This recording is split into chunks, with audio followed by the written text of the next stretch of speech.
My husband cheated like his father. My mother-in-law taught me revenge that hits his wallet. When I discovered my husband's affair, the betrayal felt painfully familiar.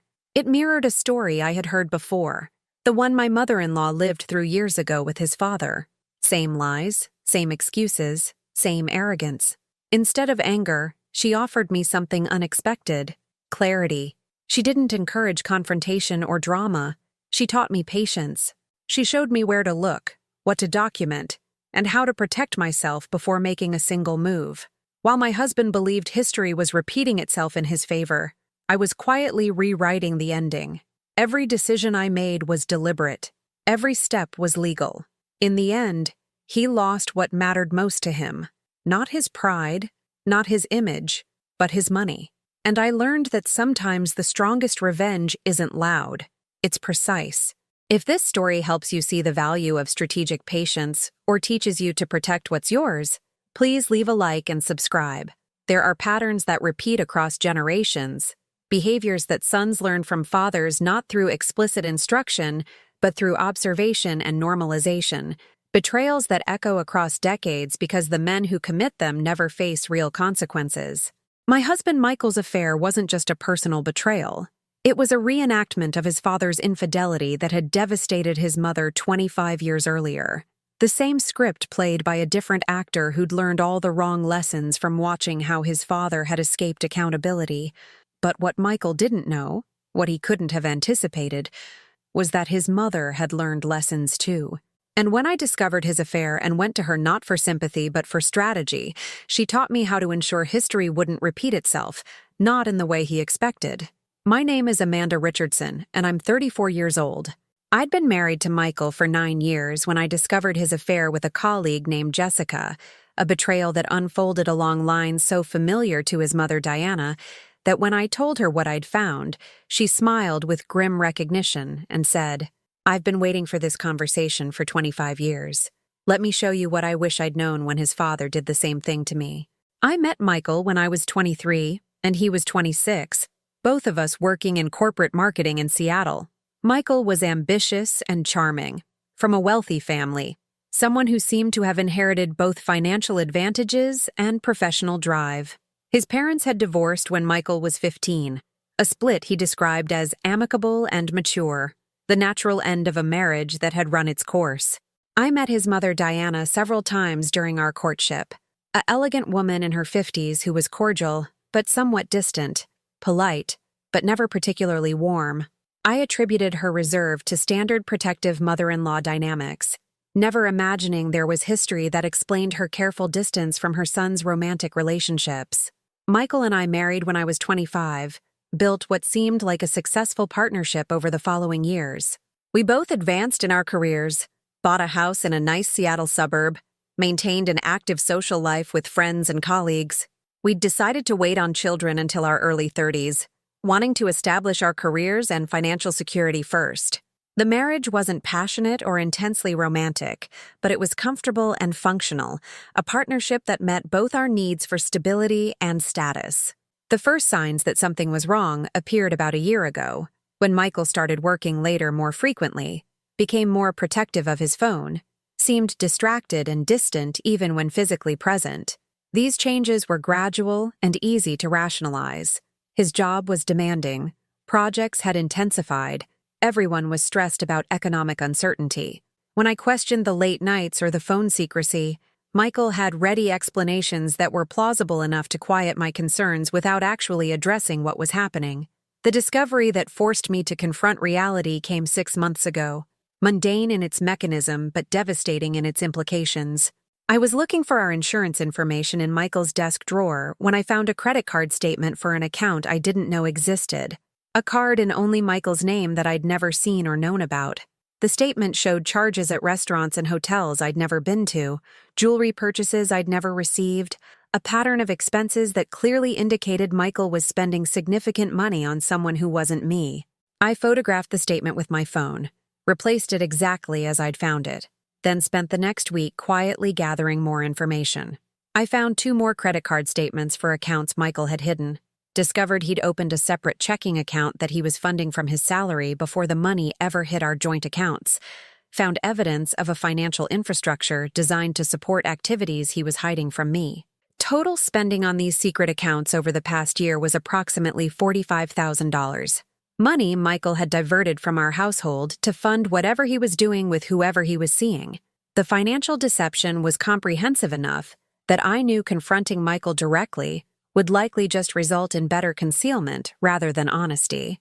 So I hired a private investigator named Marcus Webb, provided him with the financial information I'd gathered, and asked for surveillance that would document what Michael was actually doing with this hidden money and who he was spending it on. Marcus conducted surveillance for 2 weeks and delivered a report that was unfortunately predictable. Michael was having an affair with Jessica Martinez, a woman 10 years younger who worked in a different department at his company. They'd been involved for approximately 14 months based on the timeline Marcus could establish. They met regularly for dinners and hotel stays, took weekend trips together when Michael told me he had work conferences, maintained an active relationship that was sexual and romantic, and involved Michael spending substantial money on gifts and experiences for Jessica. The investigator's report included extensive photo documentation, Michael and Jessica at restaurants, entering hotels, on weekend trips, behaving obviously as a couple rather than as colleagues or friends. The evidence was comprehensive and undeniable, exactly the kind of documentation that would be valuable in divorce proceedings, even though Washington was a no-fault state where infidelity didn't directly affect asset division. When I received Marcus's report, my first instinct was to confront Michael immediately, to present the evidence and demand explanations and watch him scramble to justify his betrayal. But something stopped me. A recognition that confronting impulsively would give Michael time to hide assets or establish narratives or take actions to protect his interests before I'd protected mine. So instead of confronting my husband, I went to see his mother. Diana lived in a beautiful condominium in downtown Seattle, the proceeds from her divorce settlement from Michael's father invested wisely over the years. When I called and asked if I could visit to discuss something important about Michael, she agreed immediately, her tone suggesting she already knew or at least suspected what I was coming to talk about. When I arrived at her home that afternoon, she had tea prepared, any expression on her face that was sympathetic but also knowing, like someone who'd been expecting this conversation for years. "Michael is having an affair," I said directly, not wasting time with preliminaries. I found evidence of hidden credit cards and secret accounts, hired an investigator who documented that he's been seeing someone from work for over a year, spending tens of thousands of dollars on her while lying to me about where he is and what he's doing. I pulled out the investigator's report and financial documents, showed Diana the evidence I'd gathered. Diana looked through the materials carefully, her expression becoming progressively more grim and resigned. "It's Jessica Martinez," she said, reading the name from the investigator's report. "He brought her to a company event 6 months ago, introduced her as a colleague. I knew immediately when I saw them together. The way he looked at her, the way she looked at him. It was exactly how Richard looked at his affairs. That same combination of arrogance and entitlement and complete disregard for anyone else's feelings or interests." "Richard?" I asked, not immediately recognizing the name. Diana looked at me with something like pity. "Michael's father," she explained.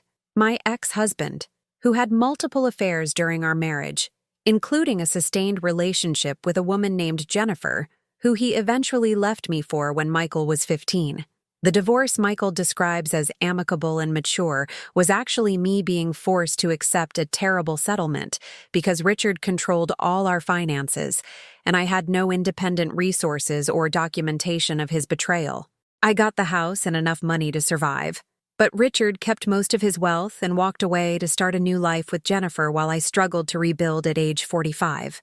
Diana set down the investigator's report and looked at me directly. "I've been waiting for this conversation since Michael got married.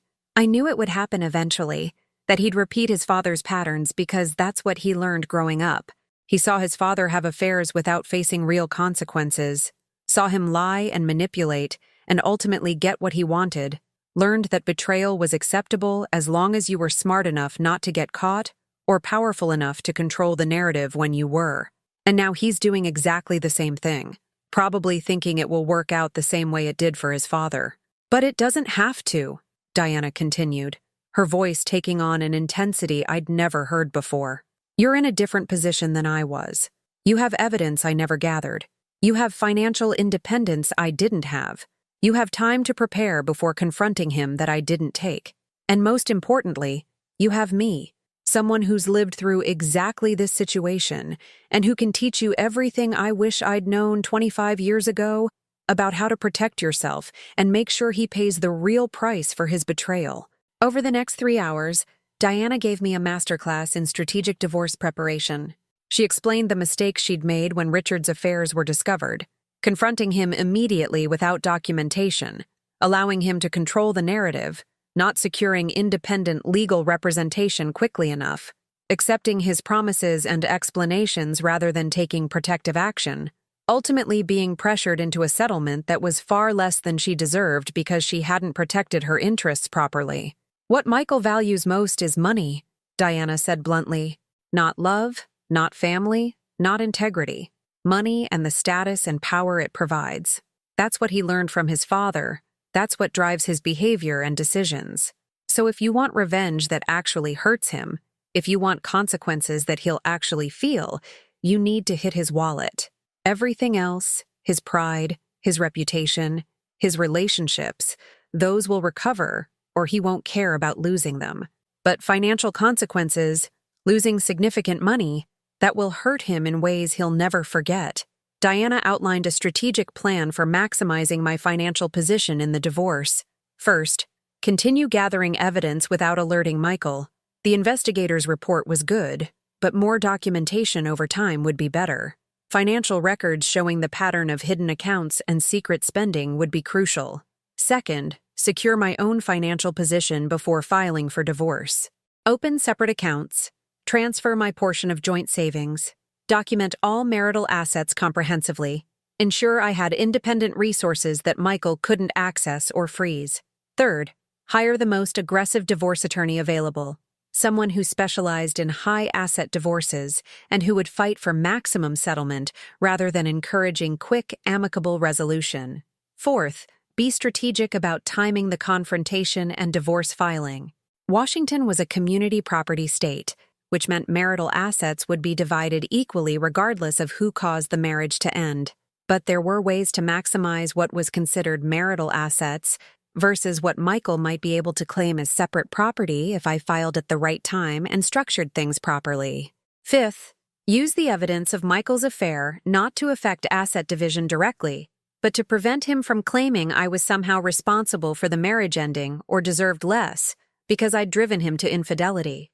The documentation would establish clear fault and prevent narrative manipulation. Diana also gave me specific practical advice. Which attorney to hire, someone who'd represented her friend in a recent high-asset divorce with excellent results. Which forensic accountant to use to trace all of Michael's assets and ensure nothing was hidden. How to document marital property comprehensively. When to move money to protect it legally. How to prepare emotionally for the confrontation and the divorce process that would follow. This will take months to do properly, Diana warned. You can't confront him next week and expect to protect your interests adequately.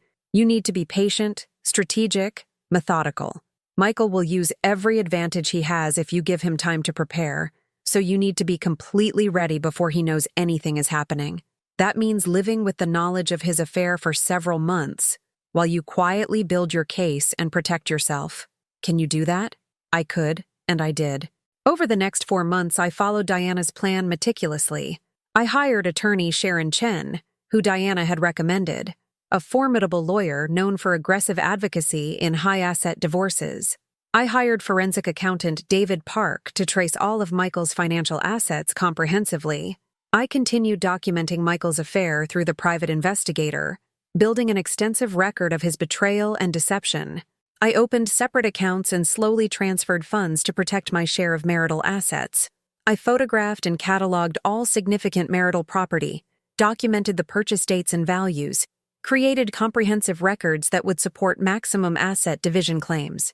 Throughout these 4 months of preparation, I continued acting completely normal with Michael, sharing meals, attending social events together, discussing work and household matters, maintaining the appearance of our regular marriage. Michael suspected nothing, continued his affair with Jessica, kept spending money on her from the hidden accounts, remained confident that his deception was successful. Living with this knowledge while pretending ignorance was psychologically exhausting, required constant performance and emotional control. But Diana's guidance kept me focused on the strategic goal rather than the immediate emotional satisfaction of confrontation. Diana also prepared me for what to expect from Michael when he was finally confronted. "He'll minimize and deflect," she explained. "He'll claim it wasn't serious, that it didn't mean anything, that he still loves you and wants to work things out. He'll blame you somehow, say you were distant or focused on work or not meeting his needs. He'll promise to end the affair and go to counseling and be better. All of this will be manipulation designed to buy time and control the narrative. Don't believe any of it. His father said exactly the same things to me, and none of it was true. The only truth is what he's been doing for the past year, and the only appropriate response is protecting yourself." She was right. When I finally confronted Michael, after 4 months of preparation, after securing my financial position, after filing for divorce with Sharon's help and having him served with papers at work, his response followed the exact script Diana had predicted. Minimizing. It was just a mistake. It didn't mean anything. Deflecting. You've been so focused on work, I felt neglected. Promising. I'll end it immediately. We can go to counseling. I'll do whatever it takes. But by the time he was saying these things, the divorce was already filed. The marital assets were already documented and partially protected. The legal process was already in motion in ways that his promises couldn't stop or reverse. What Michael didn't know during that initial confrontation was just how thoroughly I'd prepared. He knew I'd discovered the affair.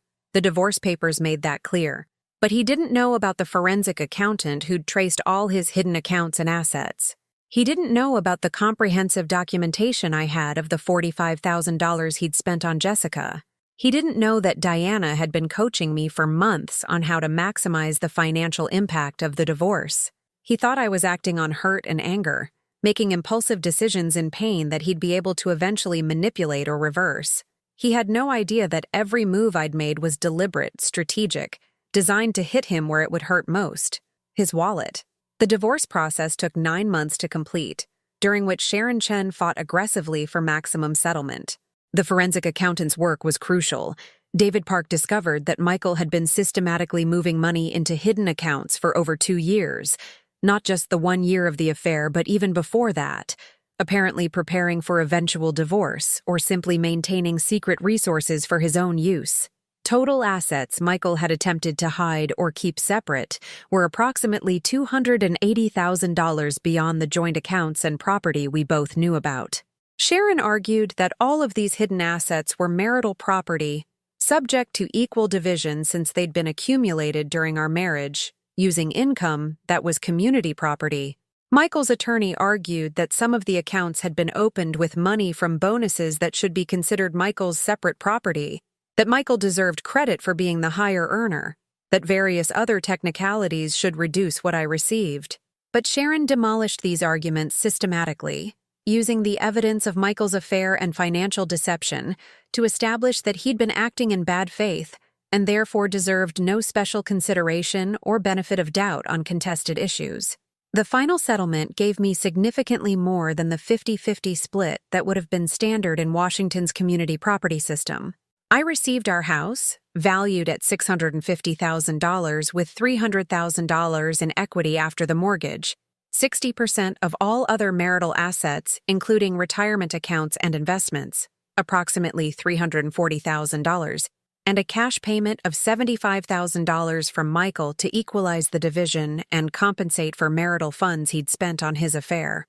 Total value of what I received was approximately $715,000, while Michael retained approximately $535,000, a split of roughly 57-43 instead of the standard 50-50. The deviation from equal division was possible because of several factors Sharon leveraged effectively. Michael's hidden assets and secret spending demonstrated bad faith that judges disfavor. His affair and the money spent on it created equitable claims for reimbursement from separate funds, and his higher future earning potential meant he could rebuild wealth more easily than I could given our income disparity. None of these factors alone would have changed the split dramatically, but combined and argued aggressively by an attorney who knew how to use them, they added up to a settlement that cost Michael approximately $100,000 more than he would have paid in a standard equal division. More satisfying than the financial outcome was watching Michael's reaction as he realized how thoroughly he'd been outmaneuvered. He'd approached the divorce expecting to control the process the way his father had controlled his divorce from Diana, using his financial knowledge and higher income to pressure settlement, hiding assets to reduce what was divided, manipulating narratives to make himself look reasonable while portraying me as emotional and unreasonable. But every move he attempted was blocked by preparation I'd made months earlier. Every asset he tried to hide had already been documented by the forensic accountant. Every narrative he tried to construct was contradicted by evidence the investigator had gathered. Every negotiating strategy he employed was anticipated and countered by Sharon based on Diana's coaching about what to expect. The moment Michael truly understood he'd lost was during a settlement conference about 7 months into the divorce, when Sharon presented the comprehensive forensic accounting of all his assets and David Park's testimony about the hidden accounts and secret spending. Michael's face went pale as he realized the extent of evidence we had, understood that his attempted concealment had not only failed, but had actually made his position worse by demonstrating bad faith. His attorney advised him to accept the settlement Sharon was offering, rather than risk going to trial, where a judge might be even less sympathetic to someone who'd hidden substantial marital assets. After the divorce was finalized, I went to Diana's condominium to thank her for the strategic guidance that had made such a difference in the outcome. She smiled with satisfaction that was partly about my successful settlement, but more about seeing her son finally face real consequences for repeating his father's patterns. "Richard never paid a real price for his affairs and his lies," Diana said. "He left our marriage with most of his wealth intact, married his mistress, continued his life without facing significant financial or social consequences. Michael watched that happen and learned that betrayal was acceptable, that infidelity didn't really cost anything important. But now he knows differently. He lost $100,000 more than he would have lost if he'd just been honest and faithful.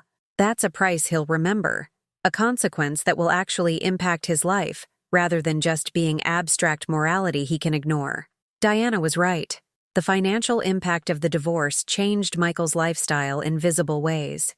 He'd had to sell his expensive car to make the cash payment to me. He'd had to move from our nice house to a significantly smaller apartment. He'd had to cut back on his spending and his lifestyle in ways that were obvious to colleagues and friends. The affair with Jessica didn't survive the stress and the financial reality.